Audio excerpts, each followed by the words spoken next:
Sup, chat?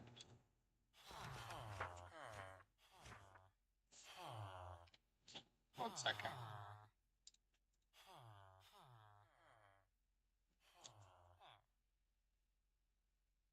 What is playing? Oh, it's a villager. Anyways, I'm here. Here, chat. Yay. Oh, Minecraft. Wowzers. I'm out. Villagers. Wow. I now need. We have efficiency 5, fortune. There we go. And now I would like. We got fire aspect. I need knockback 2. Do I have knockback 2? We got fire aspect 2. Just not knockback 2. That's what I need.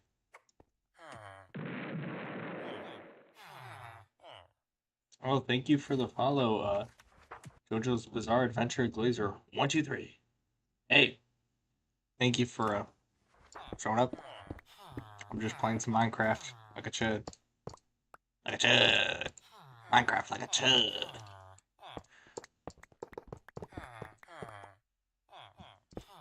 How has your day been today?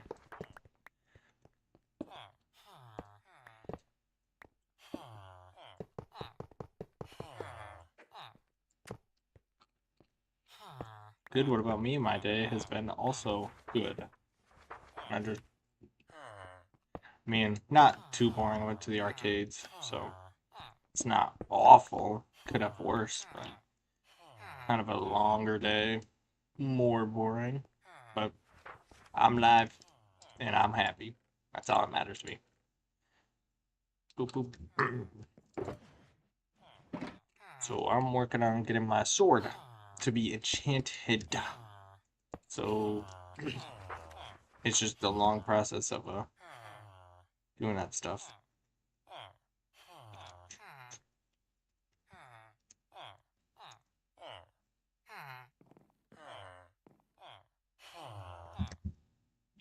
What a weird glitch. They all of a sudden just appeared. No, nope, you didn't see that. You didn't see that.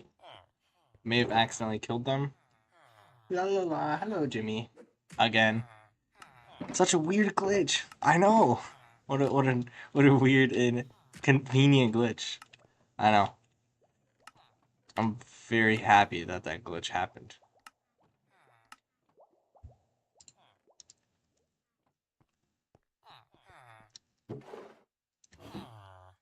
Bloop, bloop, bloop. Give me. Got it locked off from the villagers so I don't do anything to it.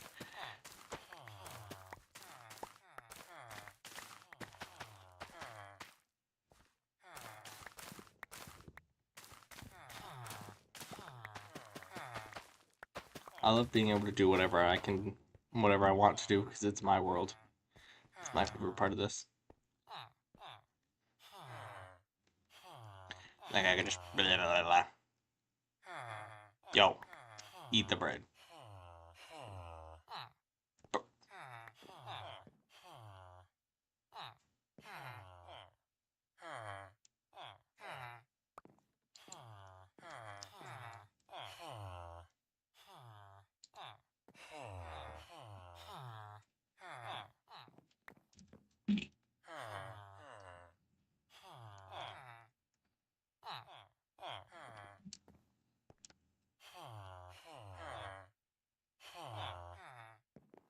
Hold up, I need to copy the chords.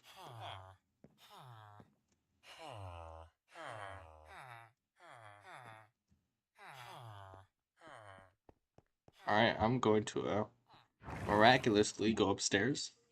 Just randomly. Just randomly. Randomly. Oh no, my stream is totally glitching. Oh no, oh no, oh no, oh no. I don't know what's happening. I don't know.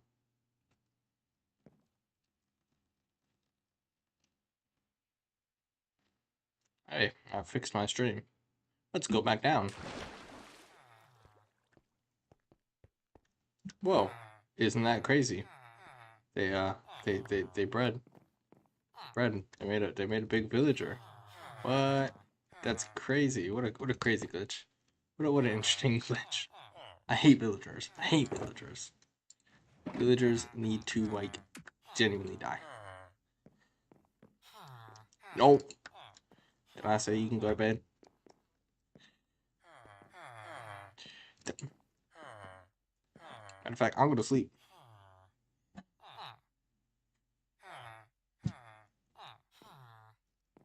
I was literally like throwing bread at them, and they just refused to breed. Oh, I mean, I guess that works. Okay.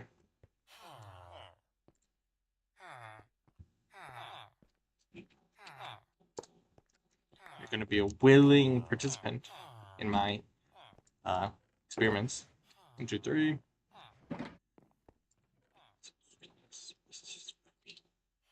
So I need 1, 2, 3, 4.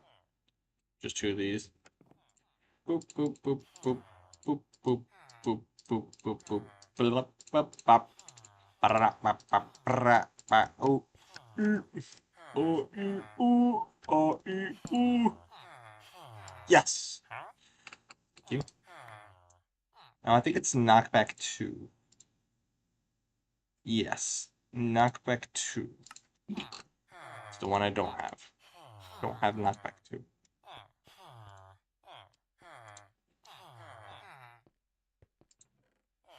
So let me grab my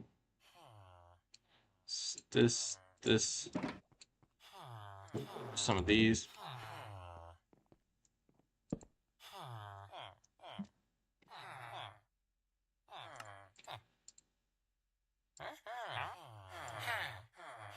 Okay. Hey. Good. Knockback 2.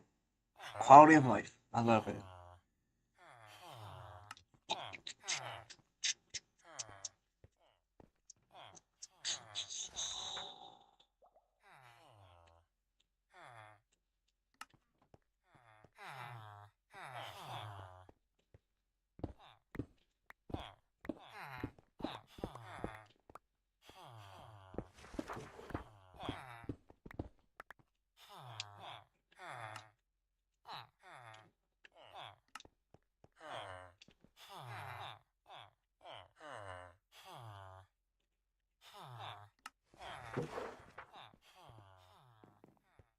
Yep. I'm very bored. I should not have started streaming today. I don't know what to say. Nothing exciting happened. Like literally, I'm just a chud at home. I mean, nothing happened. Like nothing happened. I could talk about how much of a chud I am, but like nobody wants to hear that. No one wants to hear about my chud life. You guys would like watch TV for that or something. I'm so bored. I'm even playing on controller. That's how bored I am. You're going shopping tomorrow? Where? Where are you going shopping, Jimmy? That's required knowledge, by the way.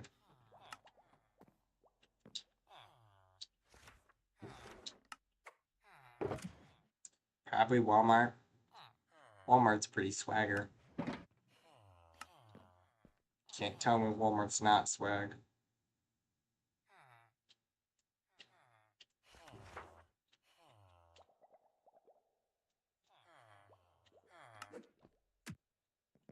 Unicorn ice cream. Making it sound very appetizing.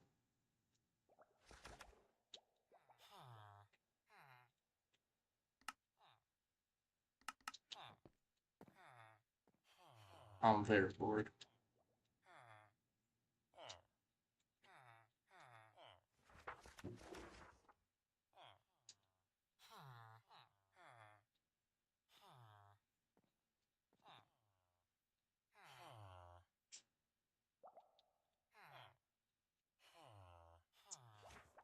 JoJo Bizarre Adventure Glazer 1, 2, 3. What is your favorite ice cream?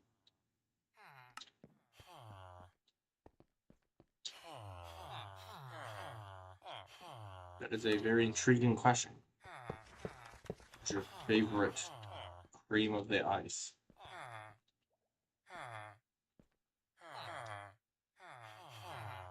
You guys want to like breed now?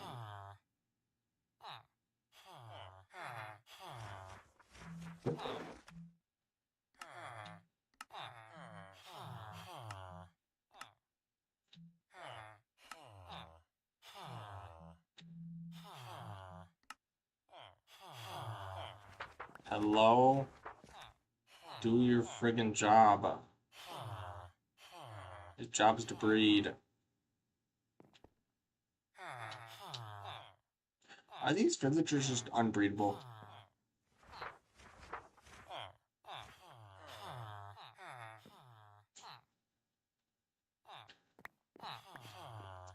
Genuinely, I just think they're unbreedable.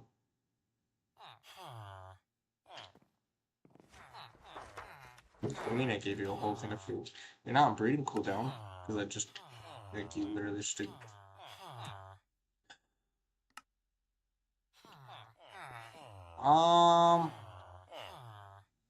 They just got really happy. They were just really happy, you know. Whoa, my stream is glitching again.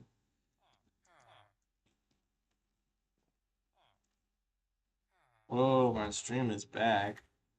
Let's see if they, Oh my goodness! It spawned a baby. What's up, fried fries on YouTube? What's up, YouTube? Tube. Like the little remix I did, the little YouTube remix.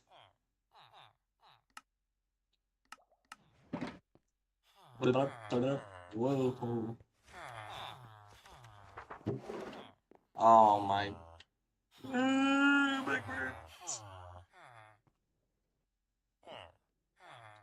You bitch! You bitch! Let me in! No, fucking.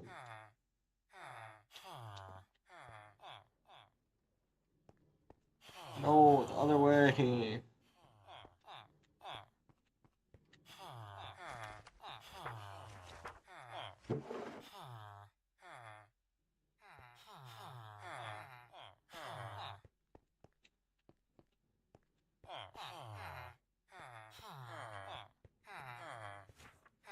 Yes.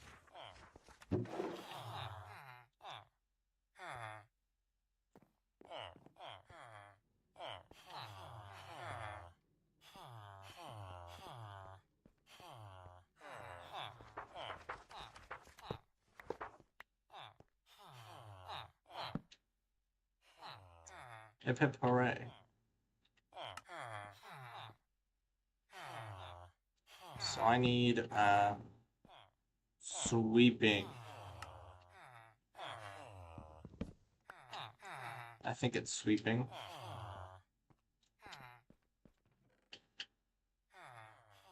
Yeah, let me check my list. It's sharpness, which I have. Fire aspect 2. Knockback 2. I already have a looting villager. Already have mending. Already have unbreaking. So I just need sweeping. So it's on.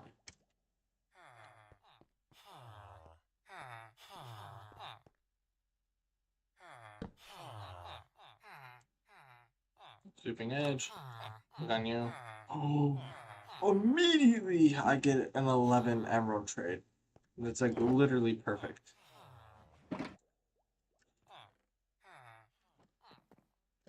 So I'm gonna grab me. If you want a leather, get a leather.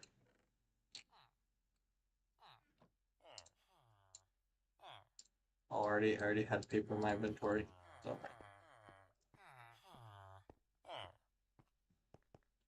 11. Alright, we should be good to now get the unbreaking.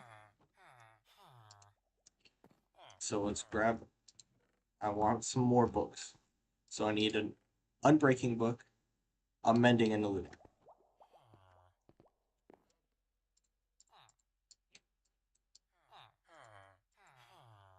Alright.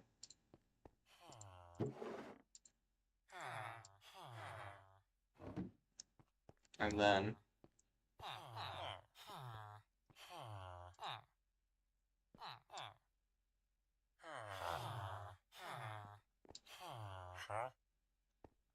looting 3. Who messaged? What? Yawns? Loudly. Tapeworms. Let me show you something. Let me show you something. Let me show you something.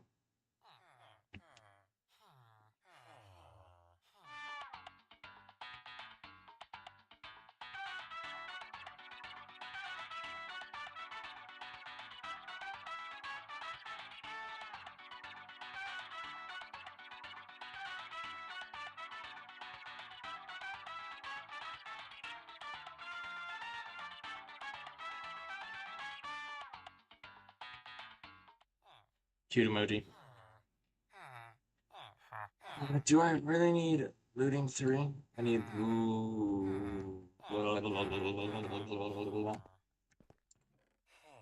looting 3.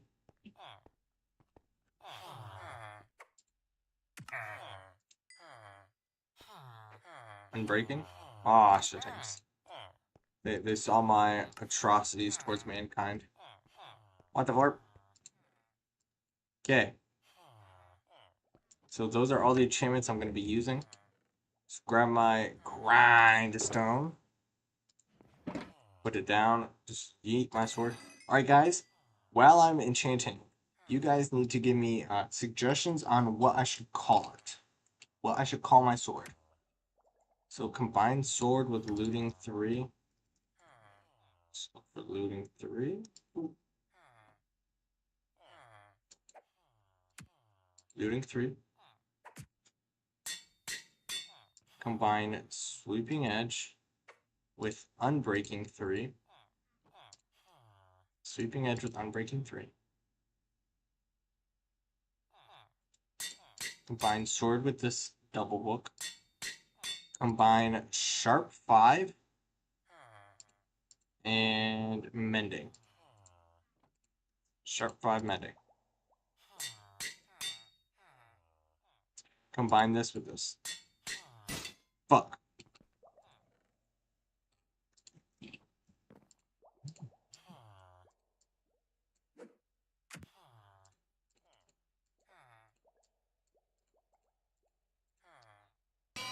I'm almost out of levels. Combine fire aspect 2 with knockback 2.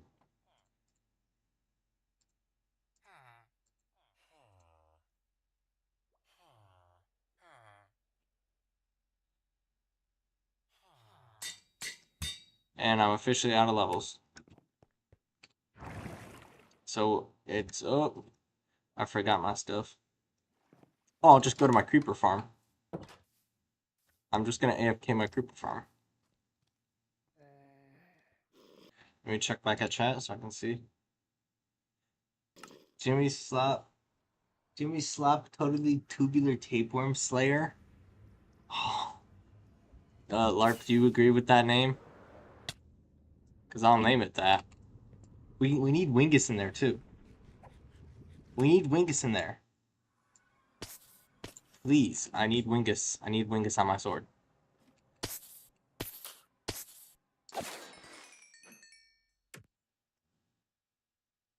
Oh shit.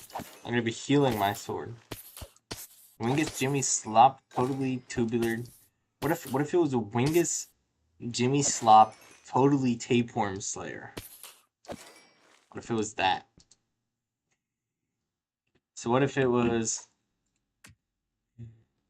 the Wingus Jimmy Slop, totally tapeworm slayer?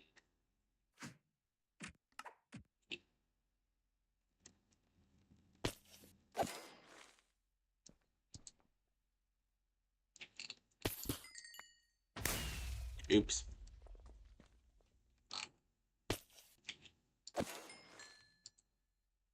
So it should be She was saying instead of this, it should be tubular.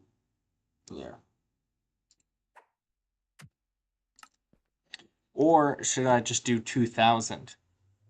Like the Wingus Jimmy Slop Tapeworm 2000 Slayer 2000.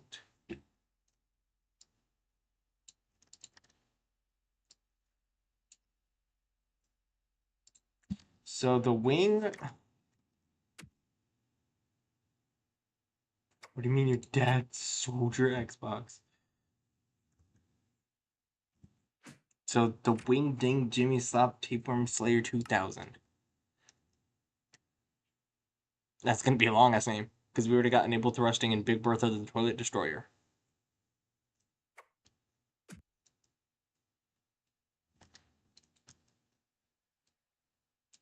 Also, now we're literally just waiting on.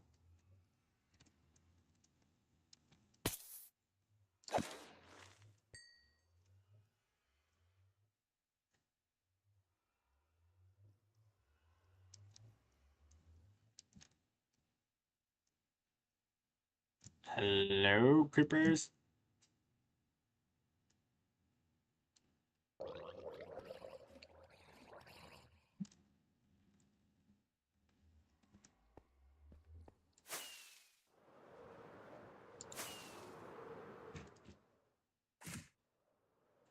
Kaboom.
And now I just need to get like a million trillion billion level.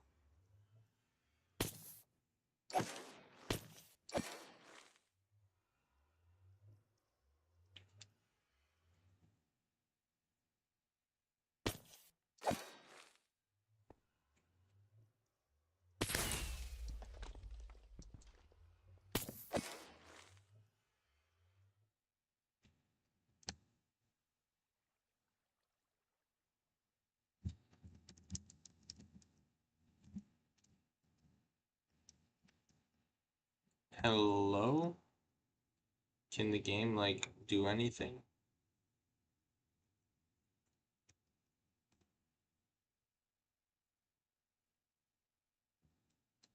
Please. Oh, there we go.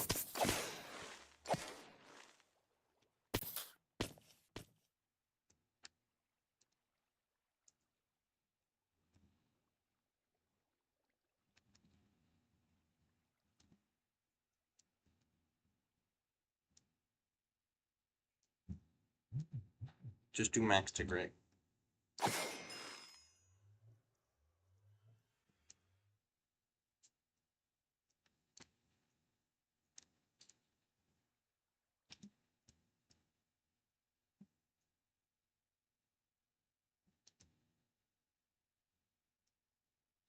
I think they're just spawning and moving so fast. If they're just spawning and moving so fast, I can't even like see them spawn it. Like,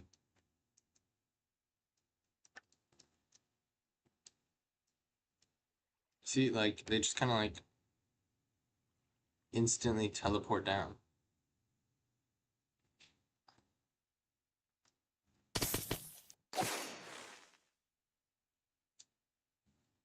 Beating Minecraft at 10,000% speed.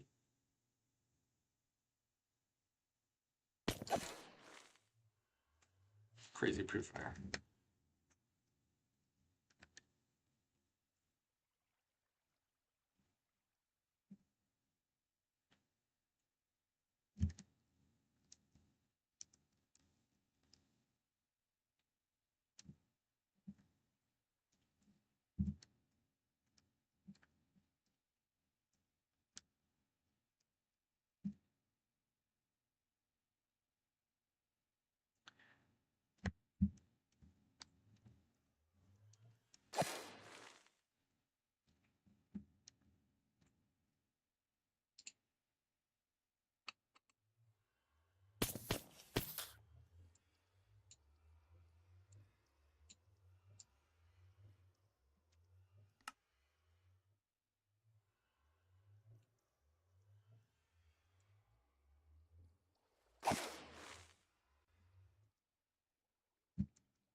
Just waiting.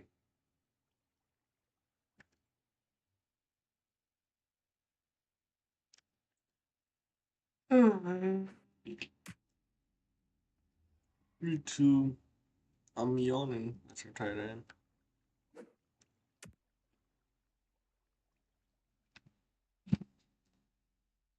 Let's just like go. I'm gonna go get some food, and I'm gonna hope this fills up. So yeah, be back.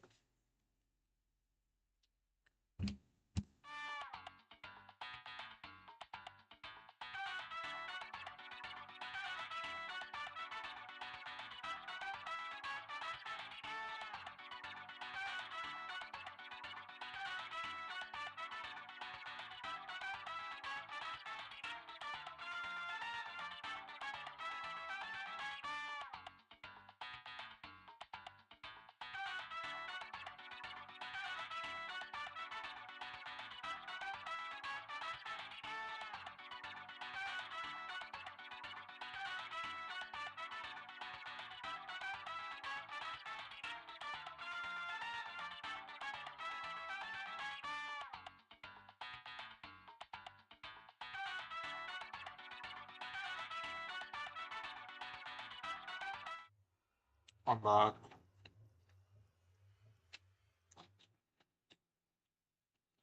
Not a lot everywhere.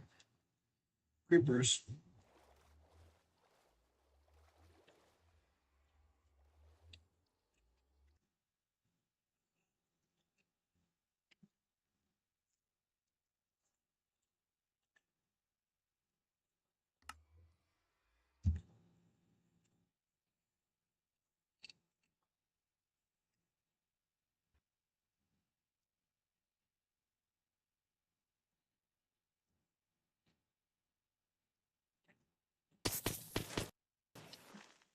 Aha.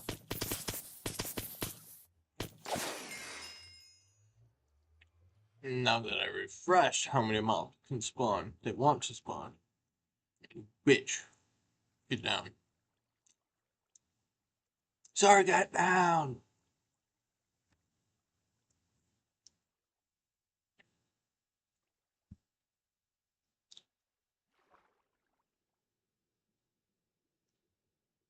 What?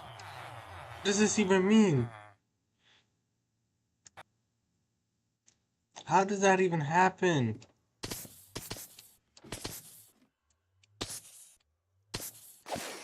Also, water is just extremely dangerous at this fast of speeds.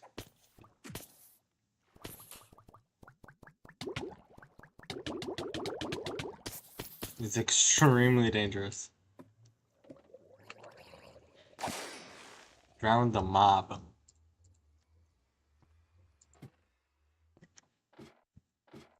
Hey there, Timber.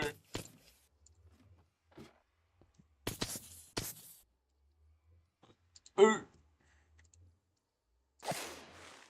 you think that's enough? I think that's enough.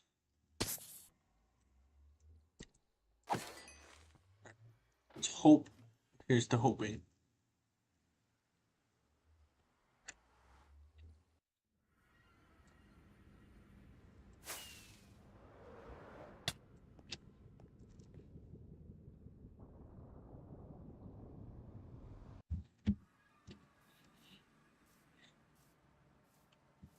It says I need 15 levels.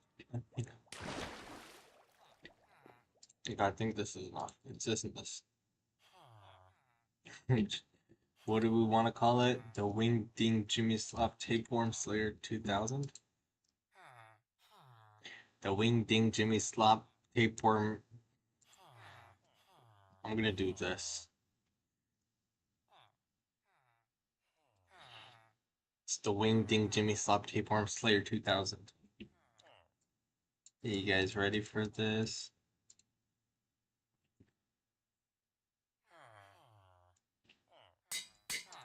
Huzzah!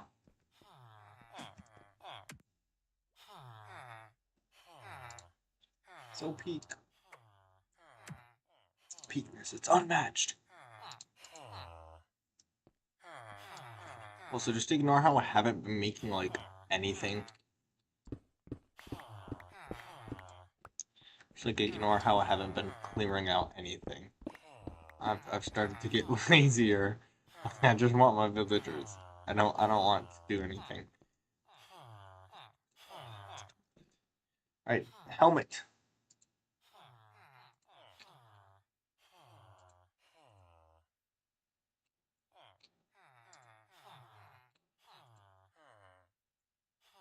Protection. Boom, boom, boom.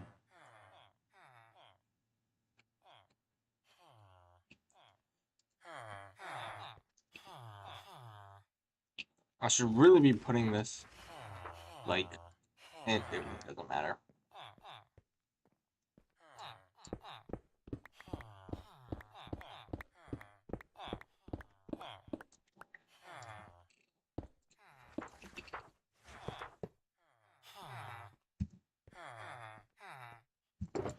I like how the Elytra is the least needed, like, in core enchantments. You just need 2, and it's perfect.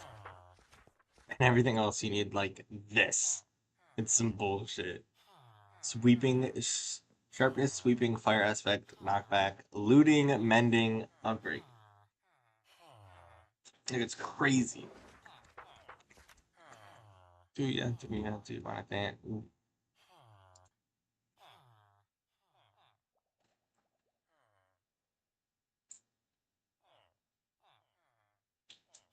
What the fuck just happened to my model?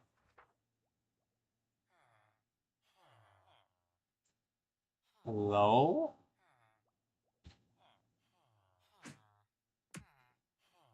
I had to clip it. Did you guys see it tweaking out initially? Like, it's so weird. Okay, so I need protection. Protection. 9. Boop. Protection. Protection.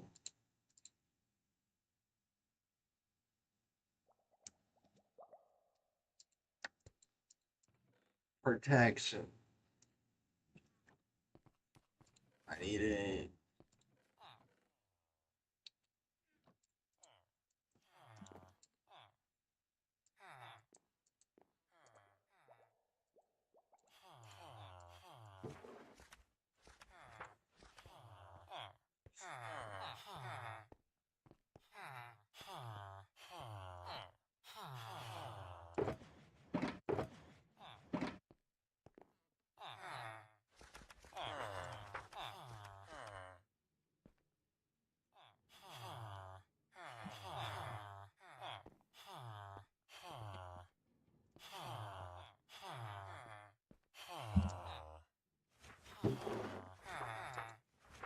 Can you two stop conversing?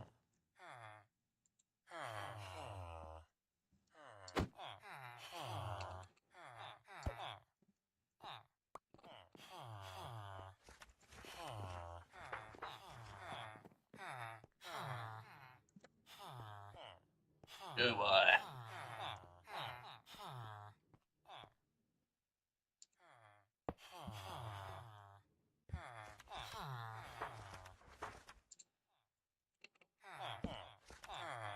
Yeah, good boy.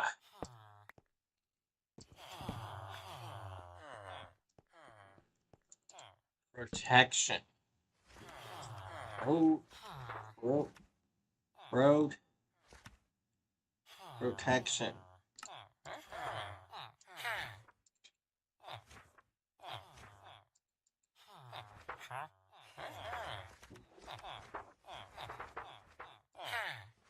Oof.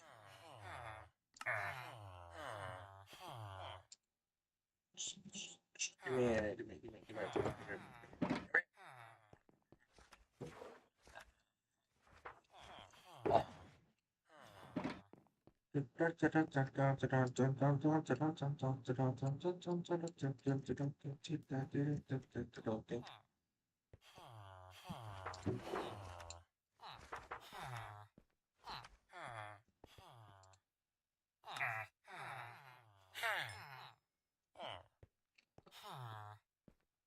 Also, please excuse me while I go to more farms.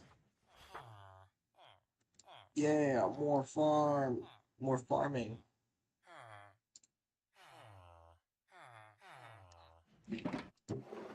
I need more of these fuckers.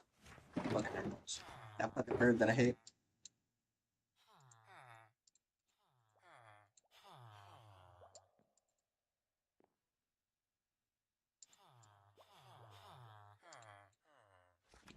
Fucking bird that I hate. That fucking bird that I hate.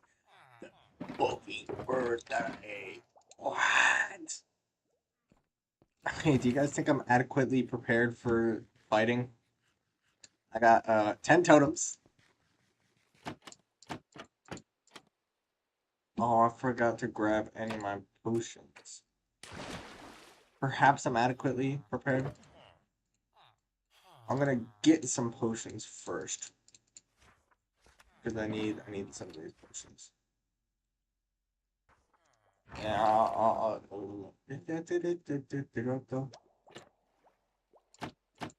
let me travel there first.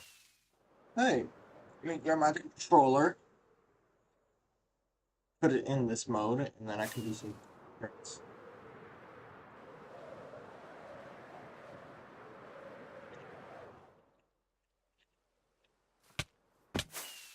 Ah! What? Yeah.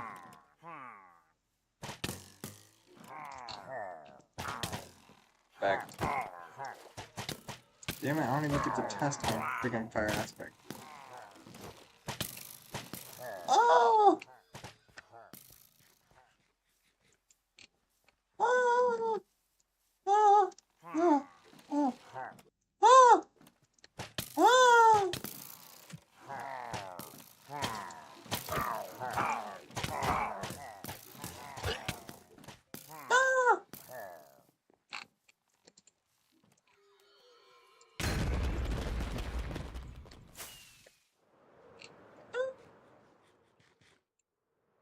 That is my love. That is my love. Alright, chat, it's time to do this. Cherish my love. Hey, the dryer finished. Should probably go holla. Get a little holla. Where the freak are you? See you. Come here, bitch. Bitch.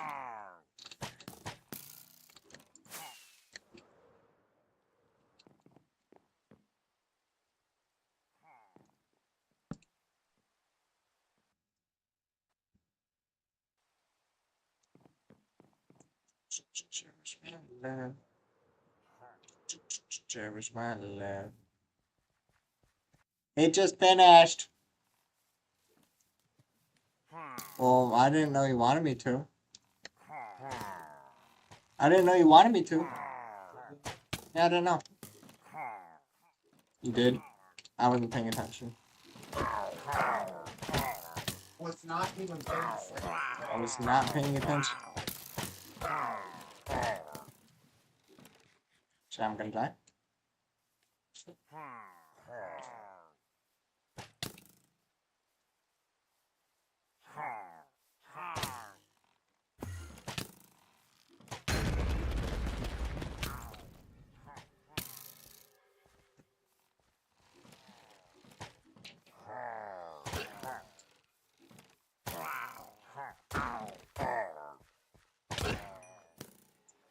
Yeah.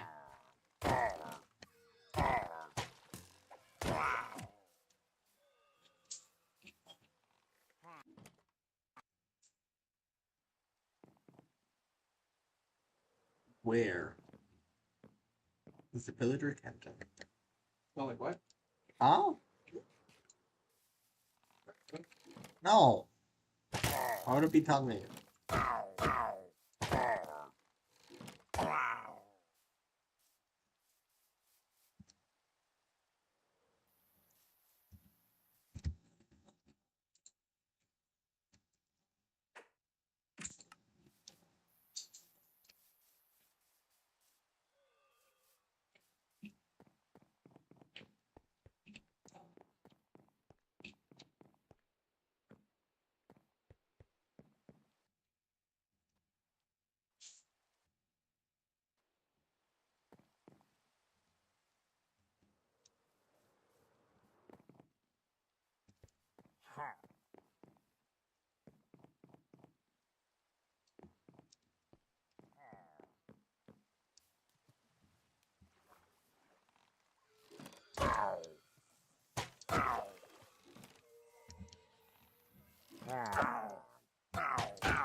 Back.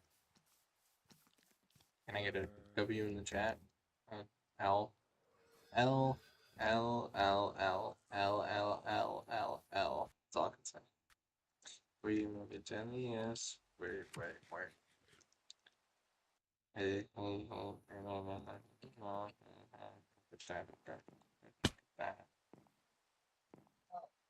What? Okay.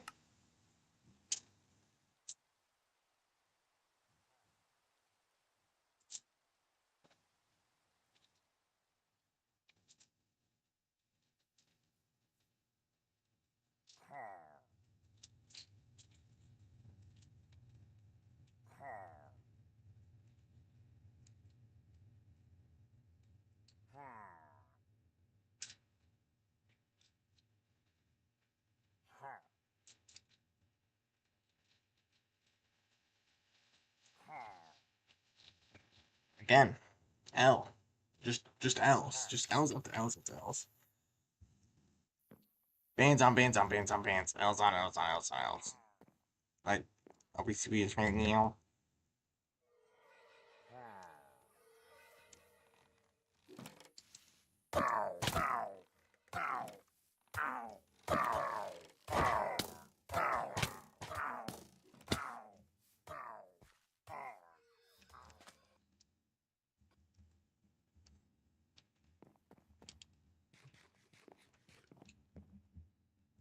Please get the right people to spawn.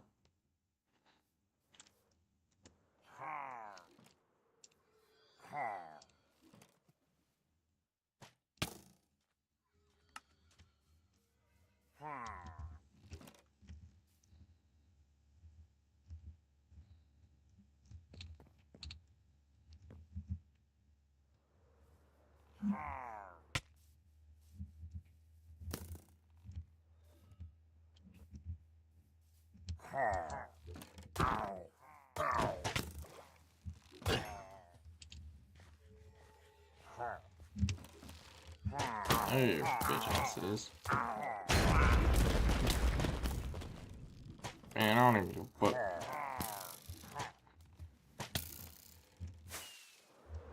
I'll take my battle with 5 and fucking run.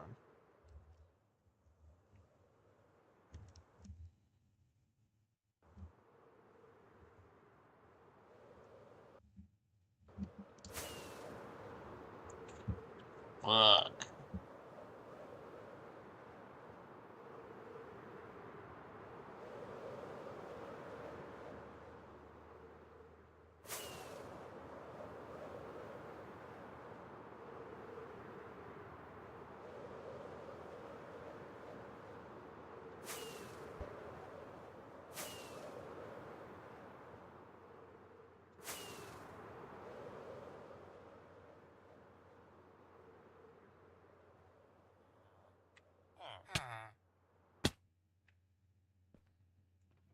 I slid right in, like I don't even know what I'd be like.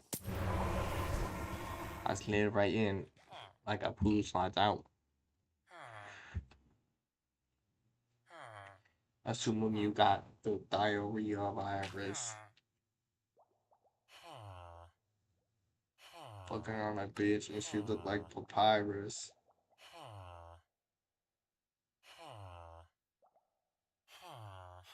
Sucking on my dick, and she make it look stylish.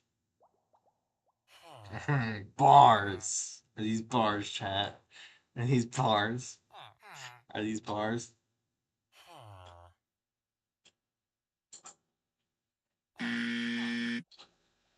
What? They're not bars?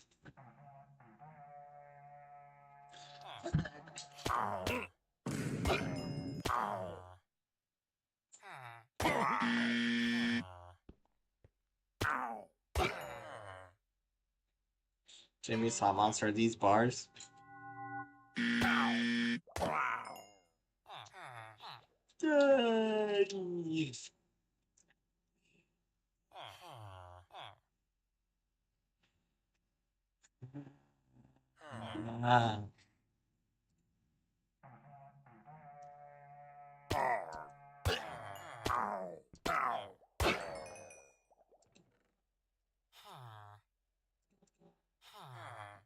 Eating for breakfast, eating for lunch. Bitch.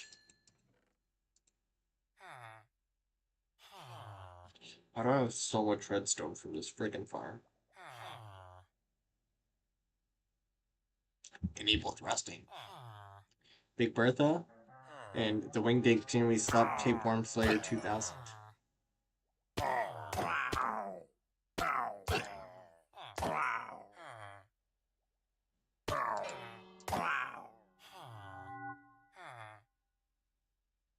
Stupid ass bitch.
Like my decorating that I'm doing.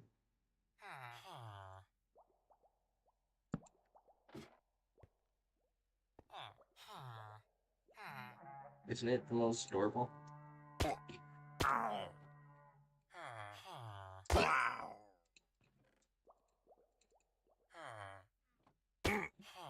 How did the Vex stay out?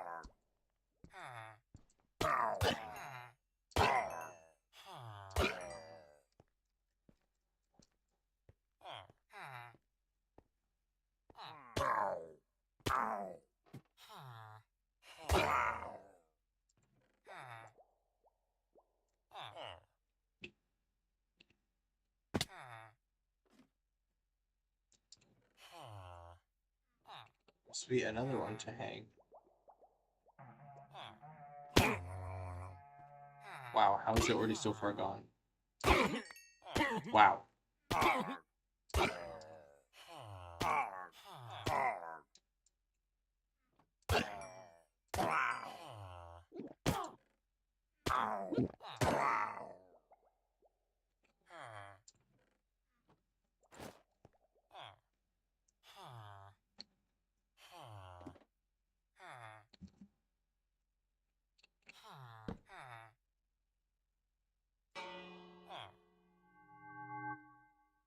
Any freaking dinner.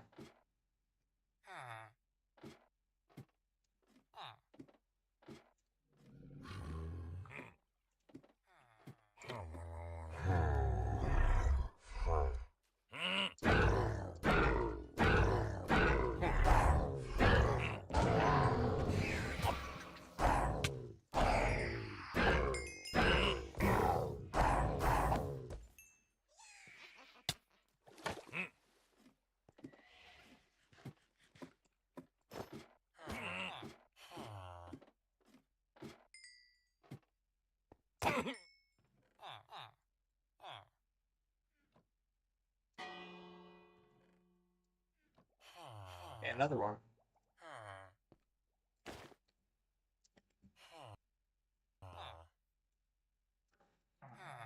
Just put it right here.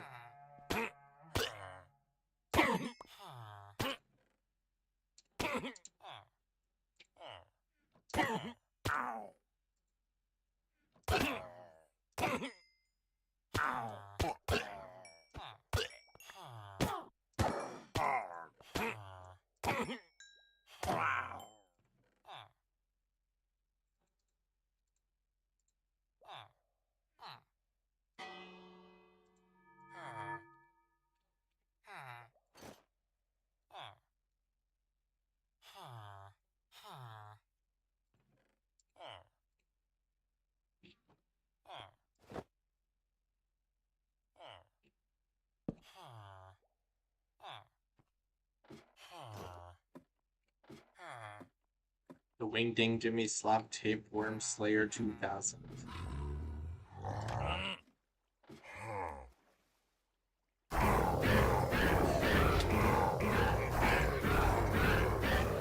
These vexes me.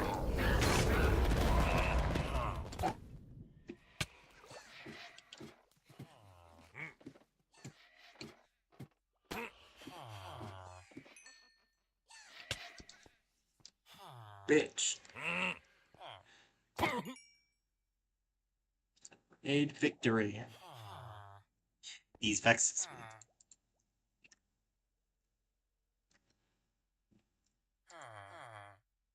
These vexes me.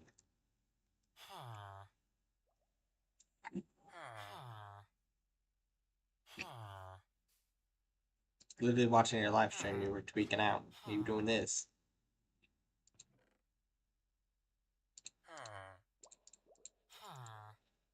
Alright, do you think I have enough banners?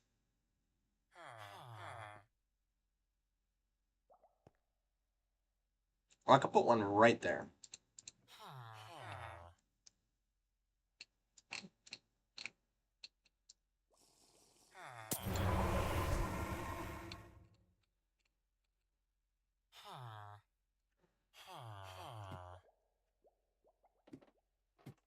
These vexes me.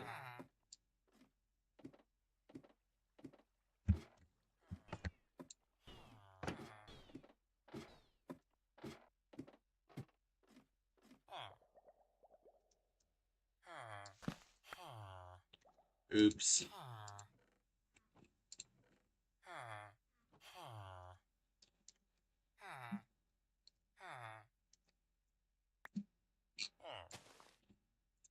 You guys saw nothing. It's not what I wanted to do.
You guys thinking what I'm doing to the farm?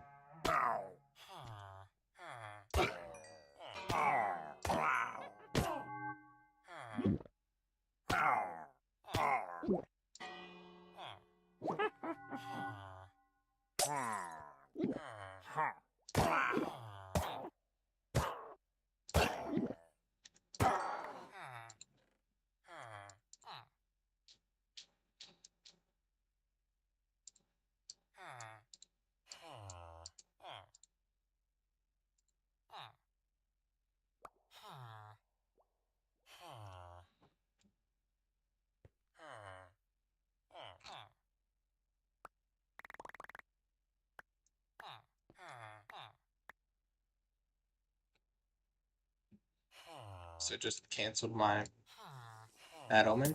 That's fun.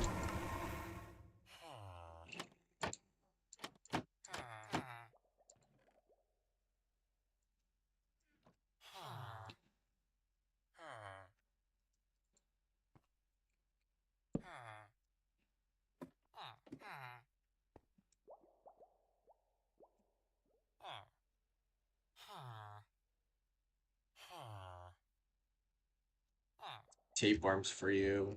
Roar.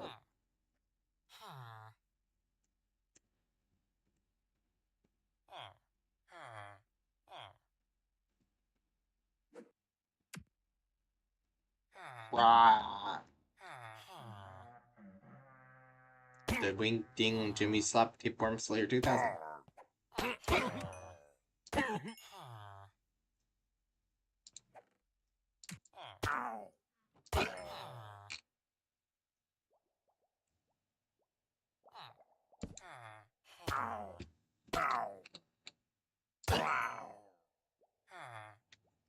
You did.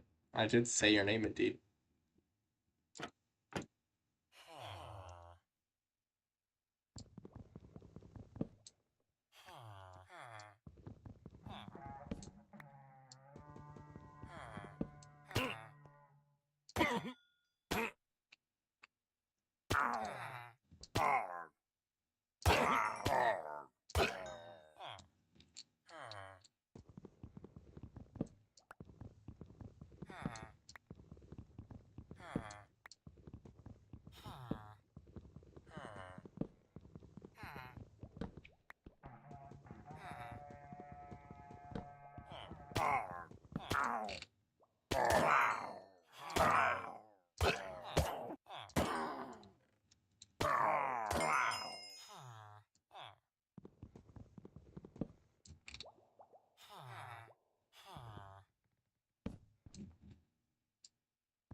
Oh, I forgot one in this corner. Other than that, that's all the goop. Goop is poop.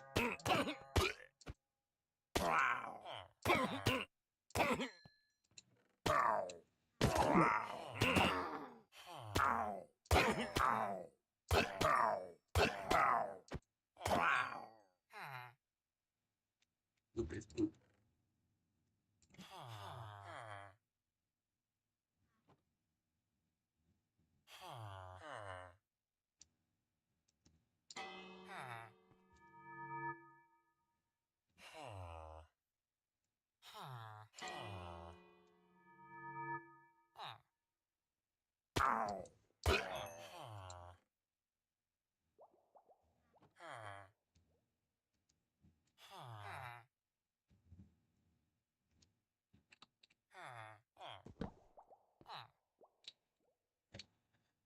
Ten most boring activities.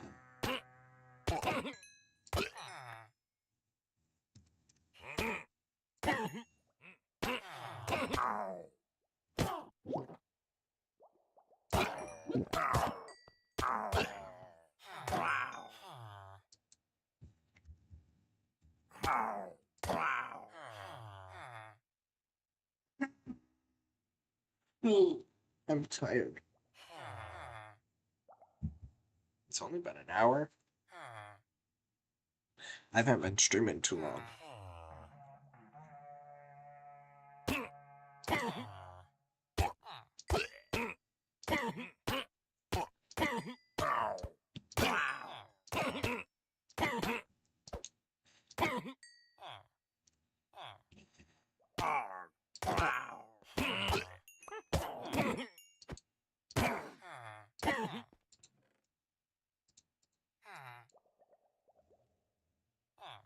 You guys think I have enough totems?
Okay, I'm gonna go home.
I'm going to talk a bit about a category of advanced pump-it-up footwork techniques. So you may have been watching a player at your arcade or on YouTube, and you see a complex pattern coming up on the screen and think, that's a crazy hard pattern, let's see how they do. And they manage to hit the pattern while seemingly not even moving. Or maybe you've seen someone like Windforce execute an absolutely mental cross-pad pattern while remaining facing forward the whole time. Have you ever been hit with a lightning-fast crossover stream that leaves you thinking, how on earth are you meant to hit that? This technique that many players utilize, and that you may benefit from, is called cheating. And today I'm going to teach you guys exactly how to manipulate double step and slide your way through patterns like the pros. Let's quickly define cheating so that we can better understand why it's helpful, and clear up some ambiguities. Cheating is a commonly used umbrella term for any sort of technique that involves the execution of a pattern in a fashion that is not originally intended by the step chart creator. It's finding other, more comfortable, less tiring, or more efficient ways to hit patterns. This has its benefits and its downsides, which I will talk about later on. Under the umbrella of cheating, there are a couple other techniques I've heard it grouped in with: manual, double stepping, pattern manipulation, and mashing. The first three terms fall under cheating, but mashing should not be confused with this term. Manual refers exclusively to cheating patterns on singles or cheating singles type patterns on doubles. Pattern manipulation is pretty much synonymous with cheating as far as I know. And lastly, double stepping refers to cheating by stepping 2 or more times consecutively with one foot, as the name suggests. I'll get into greater detail later on in the video. For the rest of the video, I'll be referring to all the techniques I talk about as cheating for simplicity's sake. Lastly, let's talk a little bit about mashing. Mashing is not cheating, nor is it pattern manipulation. Mashing is a slightly cruder method consisting of repeatedly stepping on the arrows over which have incoming notes in no particular order. Because mashing is more simply about not letting any arrows get past the receptors, it's a technique that disregards patterning and therefore cannot be called pattern manipulation or any of the other techniques under the umbrella of cheating. Now before any of you get hasty and say, cheating looks so much easier than doing patterns legit, so why don't I just cheat everything? Let me go over the instances when you should and should not cheat patterns. First off, let me start with a little disclaimer. Understanding how to perform patterns properly and pump it up is a crucial skill to have, and without it, a player will lack very strong fundamental technique. Therefore, I highly encourage anyone looking to learn how to cheat to first study and learn how to do the respective patterns properly before attempting to cheat them. I've seen several players at my arcade pick up cheating as a habit early on and be captain skill relatively quickly due to their lack of chart knowledge. Cheating is very useful for conserving energy on difficult twists or patterns that require a lot of movement. This can be used strategically to save energy for a harder, later section of the chart. Cheating can also be used to hit patterns that would otherwise be too difficult or too fast for you to execute legitimately yourself. And finally, you can use cheating to successfully hit patterns that would otherwise be incredibly difficult or near impossible to play properly. I'll be going more into depth about a handful of these patterns later on in the video. So without further ado, let's dive in depth about how to smash these patterns. Singles is the mode where cheating and pattern manipulation thrive, and people all around the world strive for more efficient, more minimalistic gameplay. For each pattern, I'll cover 1 to 2 different ways on how to cheat it, as well as give visual diagrams on how it's done. But before getting into specific pattern techniques, I'm going to try and explain some fundamental footwork concepts. The different footwork performed while cheating all fall under 3 categories, listed from hardest to easiest: rolling, hopping, and stepping. Rolling is the most difficult but most precise of the 3, and involves rolling your foot from heel to toe, and vice versa, to hit 2 notes in a row with the same foot. This technique, however, calls for rather large feet, as the smaller your feet are, the more difficult it becomes to reach from the blue arrows to the red arrows without moving your foot. This technique requires an in-depth and fluent understanding of how to cheat certain patterns, but when mixed in with other types of footwork can make a great addition to your arsenal of technique. Hopping involves grouping 2 or more notes into chunks and performing short jumps to hop from note group to note group. Unlike the rolling technique, this method is very accessible to all shoe sizes and is one of the easier concepts to learn. Tip: Pump It Up's timing windows are slightly bigger on the late side, so when hitting a group of notes, make sure to hit them with a slight delay to improve accuracy. Stepping is the easiest of the 3, but the least practical at higher levels and speeds. Simply put, when a pattern comes up that you wish to cheat, you just hit the pattern with whichever foot the side of the notes come down on, without turning your body. This technique becomes more inefficient as the speed of the chart increases, but for lower speeds and simpler patterns it can come in handy. The cheating techniques I'll be going over today will utilize all 3 of these techniques, so make sure to bear them in mind. Alright, let's get into the pattern explanations. Arguably the easiest pattern to cheat is the red crossover. This turn pattern shows up in pretty much all charts that include turn patterns. The first way to play this pattern is by hopping. Hit the blue arrow with your heel, then hop forwards to hit the next 3 red, yellow, red notes as a bracket. You can also roll this pattern. Roll your left foot from blue to red, then roll your right foot from yellow to red. You can perform this pattern backwards as well using the same 2 techniques, but it's slightly more difficult to execute and requires additional practice. This pattern, while very similar to the red crossover, is actually a little bit of a step up in difficulty. The easiest way of playing this pattern is by hitting red with your left toe, then hopping to blue-yellow, then hitting the remaining blue with your right foot. You can also use the bracket hop technique from the red crossover by starting out the same, but then hitting the blue-yellow-blue as one bracket. However, this requires slightly more foresight to set up for. Rolling can also be utilized to hit all 4 notes in this pattern in groups of 2, similar to the red rolling technique. Finally, an alternative to the step hop step, you can just double step the first 2 notes with your left foot and the last 2 with your right. Ah yes, the quintessential singles pattern. This pattern can pose as a roadblock to many new players learning to cheat, but fear not, with the right amount of practice you can master it in a timely fashion. The most common and easiest way of cheating an end run is by hitting the first blue with your left foot, then hopping to bracket the red, yellow, red, similar to the red crossover technique, then hitting the remaining blue with your right foot. This technique is repeatable on both sides. The other method to execute this pattern is by rolling the M run in groups of 2. Just like the red crossover rolling technique, roll the blue-red with your left foot, then the yellow-red with your right foot. Repeat this on the other side. Roll blue-red with your right, and then red-yellow with your left. This method can yield insanely good results with high accuracy, but is much harder to learn and perform at higher speeds, and even harder to master, so proceed with caution. A diagonal twist is any pattern that makes your foot travel diagonally from a blue across to a red, and vice versa. This pattern is one of the only patterns that is actually most easily performed when double-stepped, partially because it only involves 3 notes. You can reduce the number of steps you take by stepping the first note, then bracketing the last 2, and vice versa. Additionally, if you're not comfortable reading this pattern as a bracket, you can instead step the first note, then jump the last 2 notes. Finally, to hit the pattern with the least amount of movement, you can simply treat all 3 notes as a big bracket and hit it all at once, slightly delayed of course.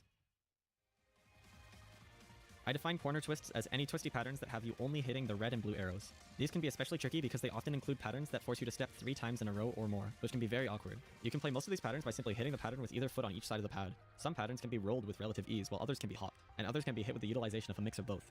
These patterns have less of a formula than the others, so try practicing different techniques to hit them and figure out what's most comfortable for you. On occasion, cheating a drill becomes feasible, though the instances in which you can perform this technique are very far and few between. The best way to cheat a drill is by foot switching the pattern. Foot switching is performed by alternating your feet and hitting the same 2 panels repeatedly. This, in theory, basically lets you drill twice as fast. In order to effectively trigger both panels on each step, it's important for you to lean your weight back on the bar and lift your feet up higher than usual. Once again, this is a rather advanced technique that you won't use often, so don't stress if you don't get it right away. Alright, so that pretty much covers the techniques I know for cheating singles patterns. I may have missed a couple, but there are honestly so many ways to play patterns in this game, and I won't be able to cover every single one in this video. With that all said, it's time to talk about the other half of cheating. Doubles cheating mostly involves reducing the number of steps you have to take to cross from one pad to the other, thus making it simpler and less tiring to travel across the pads. I would rate these techniques slightly higher in difficulty when it comes to learning and mastery, as finding your footing on doubles, especially when bracketing, is comparatively much harder than singles, so make sure you practice these thoroughly.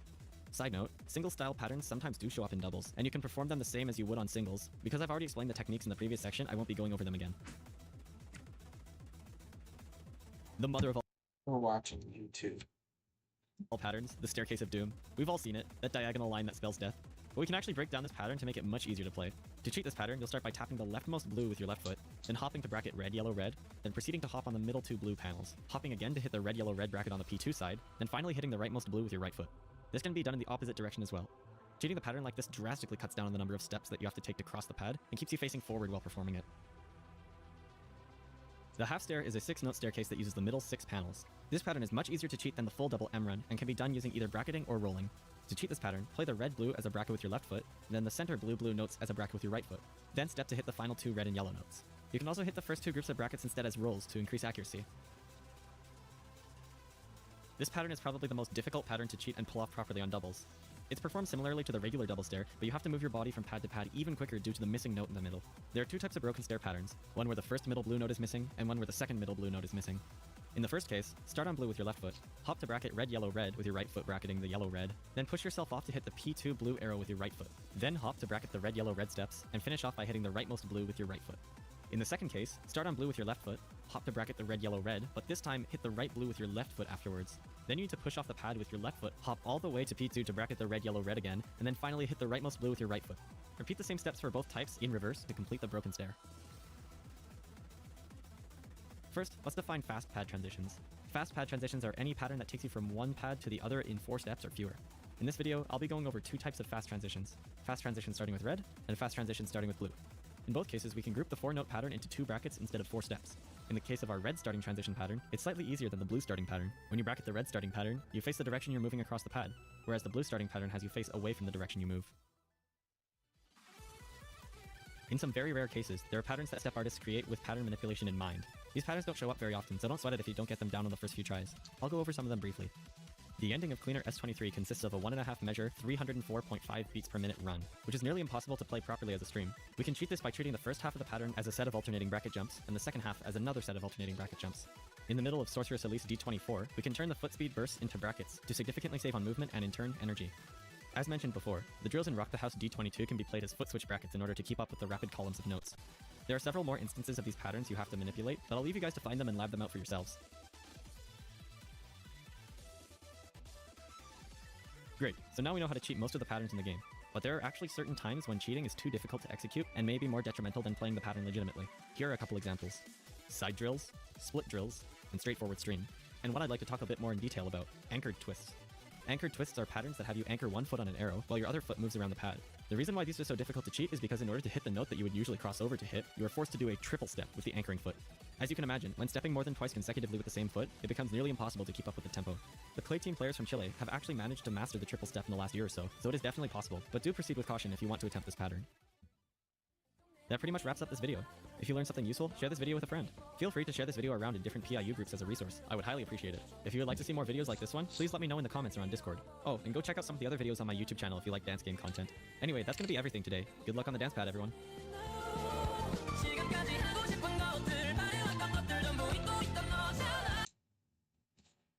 So we have two new snapshots for Minecraft 26.3, Snapshot 4 and Snapshot 5 that I have not talked about in a video, but they can all be adequately summed up by the cushion nerf, supposedly, that I want to dedicate some time to. You've probably already seen videos of people talking about the F3 change. You can see my F3 scale is really small, and that's because you can customize it, but I want to take the opportunity today just to talk about the cushions. The Minecraft offices are still on vacation, so snapshots are a little bit slower. I expect this to pick up in a couple of weeks. At least they fixed the hay bale thing before leaving the office. Now the hay bale is more symmetrical. So for the F3 menu, you can just go F3, F6, and then there is a GUI scale that you can modify here. This is 2, 3, 4. Then we can go back to auto and then 1. There's now an option for player speed as well. You can click on this. So you can see here on the right side, player speed is over here at 0 blocks per tick. Walking speed is 0.216. Sprinting brings it to 0.281. And I wonder, with all of these cushions here, we've got about 5,600 cushions here from stream. You can see the speed here is not going to register because it's not a constant change. Anyway, I'm gonna bring this all the way back down to 1 because I don't really want to see all these block tags cover my screen anymore. Have you ever noticed that without this change to F3 scaling, if you just look at grass, all these block tags are just there, and I think this will just keep on growing. You can't even see chat anymore. Like, what is this? It's a long way to change. But that is really good. Now, let's go over the cushion stuff. So if you watch today's stream, I played a bunch of videos here on the Cushion TV screen that was generated by Lapoi. So you'll know for a fact that this technology still works regardless of all the changes that were made. So as you'll notice over here, differing light levels can still dictate cushion shading. You've got furnaces, copper bulbs, magma blocks. This technology still works in this snapshot. So the quote-unquote nerf is as follows. If you remember when cushions were introduced to the game, you could place them inside of blocks like this. A concept that could be coined in cushion logging. You can place them within blocks as long as they're supported on another block, and of course on the edges of hitboxes like inside this shelf, even underneath trees. However, the most powerful interaction surfaces would be the interior hitboxes of composters, cauldrons, and hoppers. So these are interaction surfaces because you can right-click anywhere in the composter to fill it up, but you can also do the same thing with cushions. This, however, was marked as a bug with the following dev note. In an upcoming fix, we will add block tags that control this behavior. This means players who want to keep the previous sub-pixel placement behavior will still be able to do so after we resolve this bug. And that caused a lot of confusion regarding how this bug would be addressed. Now, this is what has happened in this snapshot. The following blocks have been affected: the cauldron, the hopper, and the composter. So if I place all these 3 blocks down, each block now has this specific block tag. Cushion uses collision shape. So all these 3 blocks will have that block tag, which means the following thing. If you try to put a cushion inside it, you can no longer put it on the side of these blocks. I tried there. You can't do it on the composter either. So I'm trying to right click here. It's not placing the cushion. This is not because of sub-pixel placement. That is still possible, but it's simply because interacting on the side of a block like this should really snap the cushion onto the bottom or to the top of surfaces. Even though these are valid interaction surfaces, for example, you can right click it with a water bucket to put water inside the cauldron. Same thing with the composter. You can right click it with wheat anywhere on the surface to fill it up. You can still place it a little bit higher if there's a level inside this composter, but it still is within that pixel. And when the composter is nearly full, it does begin to peak above the composter. However, you'll notice the block placement does not darken the cushion itself. If you're wondering what the interior interaction surface for the hopper does, it's just to open the container. So you can right click down here, over there, right at the bottom, it still opens the container. Basically, this change prevents you from having interaction surfaces interact with cushion placement, specifically for these 3 blocks. Now, if you watch my short, you would know that signs still work when placed on a wall.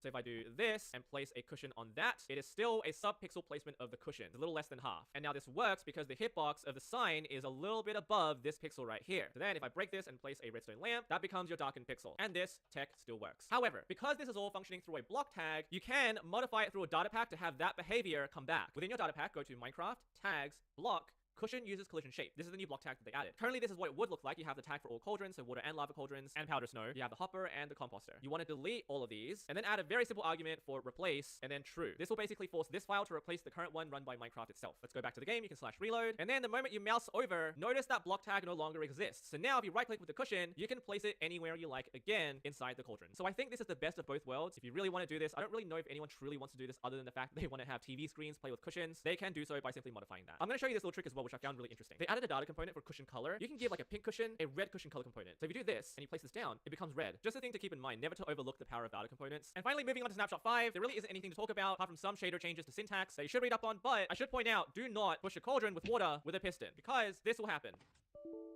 See you guys in a couple days.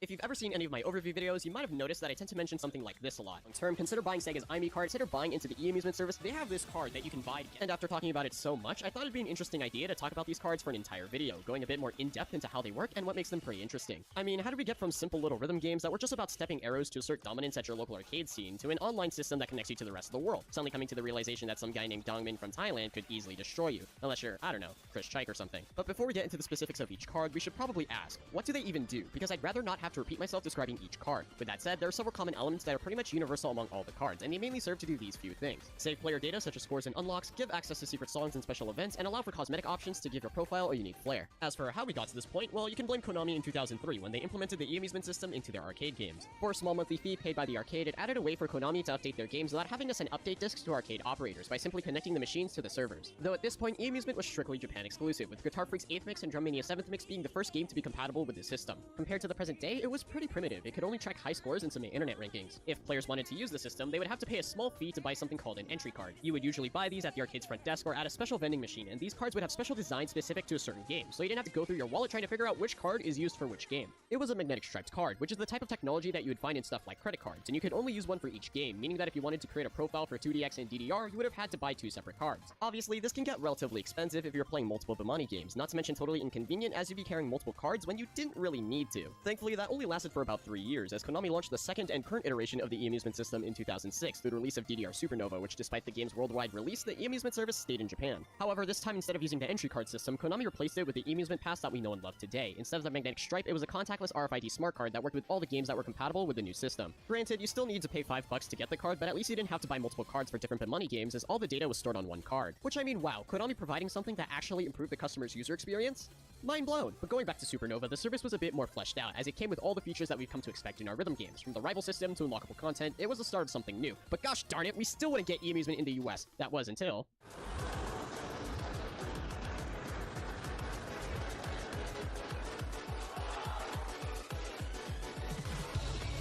DDR Ace was released in North America on July 6, 2016, and was the first game to ever support e-amusement outside of Asia, so now all the Westerners could join in on the fun by going to their local Dave & Buster's on half-off Wednesdays to grind on the newest events that Konami would put out periodically. And as a rhythm gamer myself, I knew I had to buy one of these cards. To be honest, they're pretty cool, and they've had different designs over the years. Although I personally didn't like the first 2 designs because they kinda looked tacky, and they didn't really age well in my opinion. However, I really liked their 3rd and 4th designs. It was simple, clean, and it had a very modern and minimalist look to it. In addition to the default design, there are also special edition cards that you could pretty much only get in Japan, or if you feel like destroying your wallet, import through sites like Yahoo Auction. Now, do they serve any special purpose? No, but they do look pretty cool as part of the collection, so there's that. Though of course Konami is only one of the many different companies that offer this type of service, as Sega released their own service called Aimi in 2010, which covers their Performance series of rhythm games Hatsune Miku Project Diva and Waka for some reason. Generally, you can only get these cards in Asia, yet interestingly enough, the Aimi service is accessible in the US, considering that I was able to make an Aimi account through Waka. As for the Performance games, well, good luck trying to find them in the US, much less a machine that's connected to Sega's online servers, while Project Diva on the other hand has online functionality. Aimi essentially has the same features as the e-amusement pass, however what makes this card stand out from all the rest is just how much value you're gonna get out of buying this card. If you ever find yourself in Japan, they're only around 300 yen, and it's actually worth shelling out the money for, since the first game is free, and considering how each game is 100 yen, and the free game perk applies to every game that uses Aimi, you'll end up getting more than what you paid for. However, if you live in America, it'll probably be a bit more expensive, considering profit margins and all that, but even then, it'll cost you at most $5 or $6, and you'll probably get a card that is not Aimi for reasons I'll explain later. And again, if you want to splurge, there are also the special edition Aimi cards that they give out during events, ranging from Ongeki cards to designs based off Sega's other arcade games such as Fate Grand Order and Kantai Collection. With that said, that's pretty much it regarding Sega's Aimi service. Next up, we have the last of what I'd call the Big Three, which is Bandai Namco and their Banner Passport, which is primarily used for Taiko no Tatsujin, and that's about it on the rhythm game front. Sure, you could use it with their other games like Wangan Midnight or that JoJo Battle Royale, but they're not rhythm games, so it's kind of irrelevant. As far as functionality is concerned, it's the bare bones package, nothing that makes it really stand out. It doesn't support a big repertoire of rhythm games like Konami, nor does it bring the sort of value that Sega offers. Add on to the fact that Taiko being really hard to find in the US, it's kind of a hard sell to the uninitiated. Personally, I'd still buy it to complete the collection, but you could afford to hold back buying this card, considering that it uses the same online infrastructure as Aimi, making Taiko compatible with their cards. Then we have Taito, who revealed their Nessica Cross live service in 2010 at the Japan Amusement Expo, and was first used for the Arc System Works game BlazBlue Continuum Shift 2. The system was initially put in place to give arcade operators an easier time getting new fighting games by allowing them to download games onto their arcade machines as opposed to buying new hardware, allowing arcades to switch games on the fly based on consumer demand. It supports a large number of titles, predominantly fighting games, but has gone on to expand its support to the rhythm games Groove Coaster and the Japan exclusive, get this, Love Live School Idol Festival After School Activity Next Stage. Unlike the Aimi card, you can pretty much find them at around one near you, and it has that first game perk for Groove Coaster. The card generally goes for $6, but hey, it's kind of worth it if you're planning to get into the game. Last but not least is the AM Pass by the South Korean company Anjumiro, which was designed to be used for the Pump It Up series starting with Prime 2. And I don't know what they did to the Pump It Up card, but why the frick is it $12? It's not as if they were giving you free games or anything, no special offer that justifies that markup, not to mention that you have to go to their website and create an account before you can actually use it, whereas with the other games you could just create the account in-game. Criticism aside, the AM Pass probably offers one of the more unique experiences of them all. Aside from all the standard stuff, there's online matching, which allows you to play online with players all over the world, along with what is called User Custom Steps, or UCS for short. This mode allows for users to download custom charts through the Pump It Up website onto their card, and play them whenever they scan their card on the reader. Sadly, it's not like Osu, where you can just chart any song, which is understandable, but still, that kinda sucks. With that said, if you're really into DDR but with Korean boy bands, just know that you'll be paying quite a premium to save your scores in buy charts with PvP. Then again, who knows, as there have been recent announcements about a new rhythm game called Chrono Circle, which also uses the AM Pass, and while there's little information to go off of right now, there's room to speculate as to what unique features it might unlock for the game and how it might increase the card's utility going forward. And as arcade games evolve even further, it's really interesting to see how this part of the industry can really change things in the long run. Case in point, the Amusement IC system, an effort by Konami, Sega, Bandai, and most recently Taito to centralize all of their services into one system, effectively making their cards cross-compatible with each other, further eliminating the need to buy multiple cards. And at the same time, establish a form of collaboration between the otherwise rival companies. This has very apparent benefits, seeing as it's cheaper and more convenient to the consumer, and while this is a great thing as more games become compatible with the system, I can't help but feel a little bittersweet as each card had its own unique design and purpose. With Amusement IC becoming the dominant system, you run out of good excuses to collect the cards from all the different companies, as it's just better to buy one card and stick with it. Other than that, there's also Osaifu Keitai, which is a Japan-only service that allows users to use their smartphone in place of plastic cards, with eAmusement being compatible with the service since 2010, and most of the major companies following suit. If this sounds familiar to you, it should, because it's essentially Google Pay before Google Pay. In addition, both Konami and Sega have been developing their own form of digital currency in the form of Paselli and AmiPay respectively, both acting as a medium to store money much like a debit card. Though if you ask me, I kinda wanna see an alternate timeline where Paselli becomes the dominant cryptocurrency, cause why not? We got freaking Dogecoin, now imagine an arcade-based cryptocurrency worth more than the US dollar.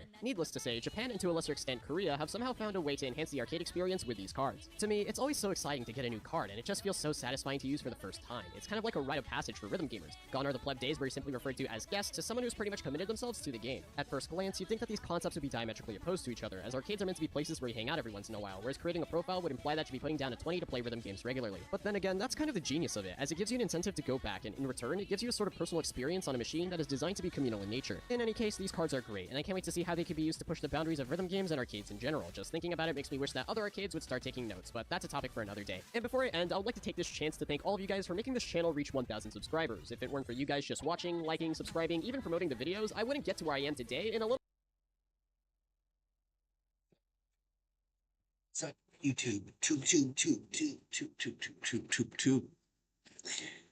I should probably just like turn off my computer. I should probably just turn off stream. I'm so bored.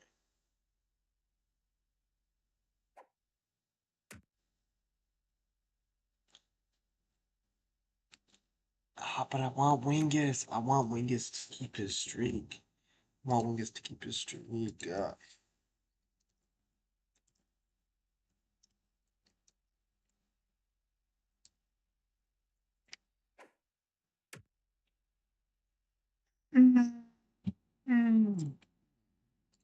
A little over a year, no less. And for that, I'm truly grateful to all of you. This is the Friendly Neighborhood Review, and I'll see you in the next one. Peace.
You know, most people go to Subway for a sandwich, maybe a cookie if they're feeling adventurous. Me?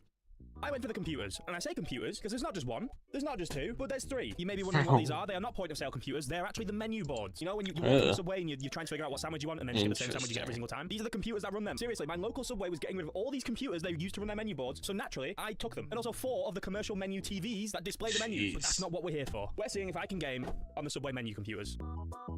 So at first glance, these kind of just look like weird little computers, but actually media players. These things were built to basically be on 24/7 and just display signage for businesses like menus, advertisements, stuff like that. This one seems to be an Advantech DS081, and I'm going to blur that because it's identifying information, and that might be as well. This is where it gets interesting. I have no idea if they've wiped them, if they've kept them the same, what is running on them, if it's Windows or some version of Linux. I have no idea. Looking at the side, we've got HDMI, HDMI 2, 2 USB 3, Ethernet, I presume that is another Ethernet, yes. And also on the bottom, there's these 2 doors. I've not opened them yet, so we're going to do it together. Okay. I was presuming that was RAM, and I was correct, but it is empty. Okay. Let's hope it's got like built-in soldered RAM, and it still turns on enough for us to see the Subway menus. Anything under door number 2? Can I get into door number 2? There we go. Oh, we just got an empty 20 MSATA slot. You know what, I'll really go. Before we dive any deeper into this, let's try and turn it on and see what it does. Because sometimes things like this have built-in storage and built-in RAM, so it might just work without having anything else. There's no noise or anything, but there is a light. Oh, post beep. Was that post beep? Come on. Yes, Windows. I mean, you know, that is probably the most excitement I've ever had to see Windows. It's booting. It's got RAM and it's got storage. Player. Yes, son. Visual Arc. Okay. I also forgot to mention that one of the displays they gave me, I put there above the graphics desk. So now I have Subway digital signage board above my desk, so I can just constantly see the menu. Is it going to do anything past this? Sometimes these things need Ethernet plugged in so they can contact type the servers, but this seems to be doing something. We've got a white screen, now a small white screen. Yeah, I'm gonna blur that as well, because that is also probably identifying information. The Visual Art Smart Digital Signage. Okay, come on. Oh my goodness. So let me get a garlic cheesesteak 6-inch sub, jacket potato. Okay, this is really cool. We've actually got look at that. I've got a Subway menu on my wall in my office. Let me get that chicken nacho ranch. Right, let's see if I can do anything. Nothing happens. Oh, you can control or delete, but it just gives you the option to sign out. Is that all I get? There's no other option. Oh, I'm hacked into the mainframe. I don't know what I've just done. When can I game? Right, mouse activated. Okay, we've got a mouse, and that is about it. There's nothing. There's no other display. There's no windows. There's no audio. There's nothing else. Let's do a little bit of research on what this actually is. It's an ultra slim fanless digital signage player. Okay, I'm gonna ignore all the specs for now, just because it's spoilers. A 19mm thin chassis. Okay. Highly expandable via whoa. Highly expandable via internal mini PCIe interface. Okay, let's see what's inside this thing. Oh, I wasn't expecting that. So that's our processor. No idea what it is. We've got some RAM. How much? 4 GB of. Oh, it's DDR4. I have a second stick of DDR4. We can upgrade this to 8 GB. Their own branded SSD, the Advantech SQ Flat. I don't believe that it's their SSD. Come on. Oh, well, I deeply apologise. Just put that back. Well, it seems to be theirs. Advantech 630. Is this a real thing? Yes. They sell SSDs. 42 quid. It's only a 64GB SSD. I'm definitely going to put the extra 4GB of RAM in it, just as a bit more of a fighting chance. So what we're going to do to it. I have 3 of these, and I have plans for every single one of them. The first one, we're going to upgrade the RAM, install a gaming operating system, as you would, and play some games. The second one, I might turn into like a Mac Mini. Now, a lot of people don't like macOS. I do, so grow up. I believe this is entirely Intel, which is a perfect starting ground for macOS. So that'd be interesting to see how that runs. But I think it's mental how this was perfectly functional, but because it's a bit old, they decided to throw it out. This was supposed to go to the chip. I intercepted. First off, we're giving this a bit of a fighting chance, and we're going to upgrade its memory. I can get back in here. Cheeky little memory upgrade for you. Now, unfortunately, I can't get into Windows this way, so we're going to install a different operating system. Right, let's see if we can get into some sort of BIOS here. Oh, straight away. Okay, on this USB drive, we all know it. It's already come out and it's expensive. This is SteamOS, not Bazite, not any different random Linux things. This is actual SteamOS. Don't think it's going to work because this is not AMD, but we're going to try it anyway. So why not? Let's try that, perhaps, possibly. No, that's not what I want. I do not want the Subway menu. No, that's something. That's words on a black screen. That's even more words on a black screen, and they're scrolling. Oh, yes.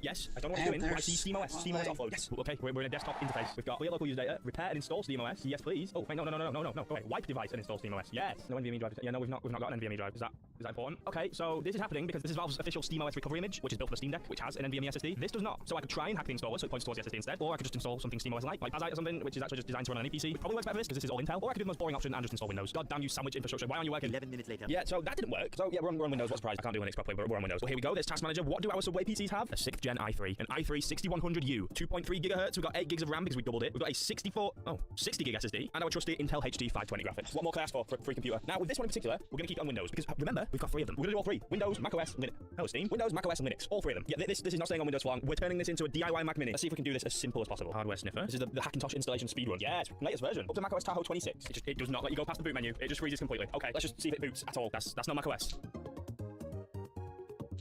Half an hour later, we're in macOS. Yeah, it's not fully initialized, the graphics, basically because it's just on the brink of being supported. But macOS is installed. It's detecting it as a 13-inch 2016 MacBook Pro. Yeah, it's installed. We can use macOS. There's just no graphics acceleration at all, but I'm counting that as a win, which means it's Linux time. We've got macOS on this one. We've got Windows on this one. Now it's time for Linux. That's just Windows. I don't want Windows. Do you not want a sandwich? No, you are not Linux. Is there even anything on this drive? Apparently, the Windows 10 setup. Where did that come from? Be right back while I reflash Bazite to this USB drive.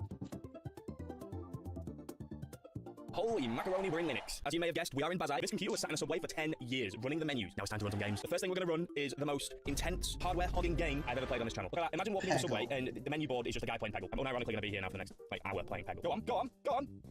Yes. Yes. That's all I wanted to see. Right, let's actually play something it might struggle with. I don't know if it's going to work because I'm on Bazite. And Rockstar has implemented the Rockstar Launcher, which I don't believe is supported on Linux, so we'll see. Updating? I've only just installed it. Yes, Tech YouTuber now has car channel. I'm not a mechanic, but if you are interested in European cars, I guess, subscribe and watch this video. Link will be in the description. Like I said, not a mechanic. Only go over there if you're actually interested in cars. I might just revert to like an Xbox 360. All you had to do was just put a disc in and your game opens. You know what? I'm a rebel. No, we don't need that. Just open the game, please. Yes. Guess what? Now we have to wait again. A message. No! We've had a catastrophe. I spilled Pepsi on the car cassette. Oh, at least that's done. Oh, it's got my screwdriver. No. Oh my god, man. Well, you know what? At least it's not all over the computer we're trying to run a game on. You know what? I think I'm actually more distraught over the waste of Pepsi Max. Well, at least it didn't get over the GotCube 2. Oh, it's on the keyboard. Yeah, that's fine. You know what? The show goes on. Anyway, where was that? GTA 5. No, you're just not going to open. What if we let the Vulkan shaders process? No, I'm playing something. One thing I can see that's actually being useful for is emulation, because it's tiny. I think it's run quite well. Okay, I don't think our Intel, 520 graphics are best pleased. Oh, this is just a menu. I can't even understand now why it doesn't want to open GTA 5. Okay, it's not too bad here. Oh, okay, I couldn't have spoke at a worse time. Ooh, come on, Mario. Okay, well, that froze. What can this thing actually do other than play Peggle? Load Vulkan shaders. Yes. 1 hour later. So, yeah, we got GTA running, only because it's on Windows 10. But here we are. 15. Oh, well, supposedly 15 FPS, but it's more like 3. I'll take it though. It's definitely trying to run. You know what? I didn't even check the settings. What did it automate to? I don't know what's going on here. Oh, it just automatically set itself to high settings. You know what? Fuck it, we ball. Oh.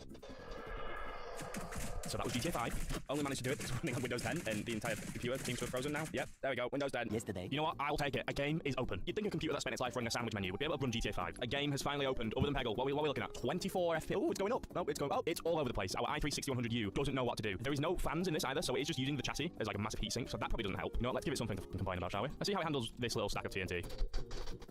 You know what? Fried I'll give it a lot better than I thought I would. It fries. did not seem to bat an eye. Just Okay, well, it took a screenshot. Is Minecraft even fun anymore? Like, Okay. the new versions of the game are just so boring. Just get me back on 1.6.4 with like 3 million mods that my computer can just about run. But the main thing is for this video, I own the Subway menu computer. I own the software that runs the Subway menus, and I might even back it up and host it somewhere. I don't know. I don't know if Subway are going to attack me for that. A few moments later. Hello, gentlemen. You join me on my desktop PC. We couldn't infiltrate Windows on the Subway PC, but we can on this one. Basically, I just plugged the SSD out of the Subway PC into my PC. But here we go. Let's have a gander, shall we? I think the VA player is what runs all the menus and everything. So the user it was logging us into was player, but there is also VA player, user, help desk, default user 0. What? Oh, I've also checked there's nothing in any of these other ones. But let's have a look in the VA player folder. Application. Is it wise I run this on my personal computer? I don't know. I don't want to get locked into the Subway menu. Well, yes, it's not just Subway in here. So that's the main menu we're looking at. Screen dump. Oh dear, what happened? That's a meme on its own. Submelt's big cheese steak. It's like half and half of the menu. What's going on? That's the only thing in screen dump. Menu, no Pepsi. That would have come in handy an hour ago. Blackpool Zoo? What? You're telling me these used to be a Blackpool Zoo Subway? I've pretty much gone through every folder and there's nothing really interesting. So let's open it. One of my monitors is freaking out, and now it's gone black. Okay, I've opened a few of the other ones, nothing is working. Yeah, there you go. Yeah, I could see this thing being quite a good little emulation box, like PS2, like all the titles, the original Xbox, stuff like that. For any sort of modern day gaming, no. Mac Mini, no. You know what it is good at, though? Displaying menus, yes. They're phenomenal at displaying menus, and it can do nothing but that. Oh, it also likes Pepsi, apparently, so yeah, bye. Alright. That's enough for you two. I'm going to leave.